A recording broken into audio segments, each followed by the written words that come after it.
Well, Jerrod Carmichael had a stand-up. Yeah. And he actually came out as gay in the stand-up. And I actually thought that was extremely well done. And I feel it almost like sort of changed the stand-up game a little bit because audience members were asking him questions. I don't know that I like that, though. I don't know that I like that. I'm going to say it because honestly, I've been to a lot of stand-ups. I've never seen it quite like that, where people are actually asking questions in real time as you're trying to unpack these feelings for the first time. And so it was almost like a therapy session in a way.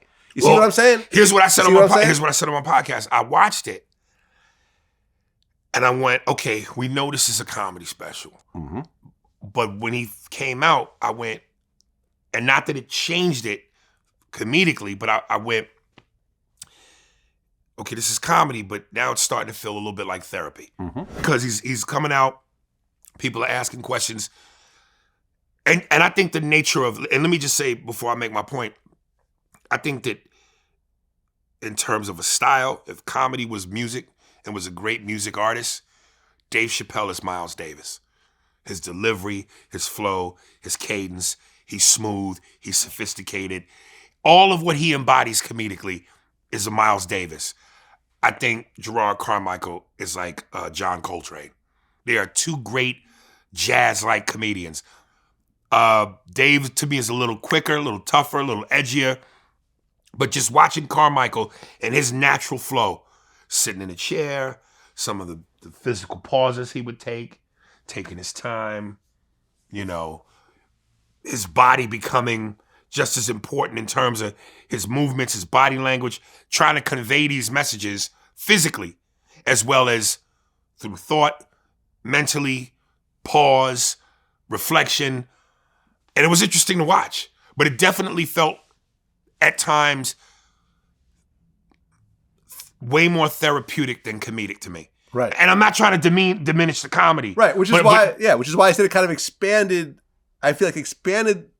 the genre a little bit. I'm not saying it revolutionized or whatever. I'm like, okay, I've never seen anything quite like this before in all my years. Right. Not to say that people don't do stand-up and ask and the audience interacts. You've seen that, but not in this therapeutic kind of action. And it was such a heavy thing to unpack. Right. That's why I'm saying it changed the tone of the room. Right. So where you went, normally with a special, it's 100% comedy. Right. There might be some deepness and some shit, like, some intellectual thought. Yeah, I love you too. Yeah.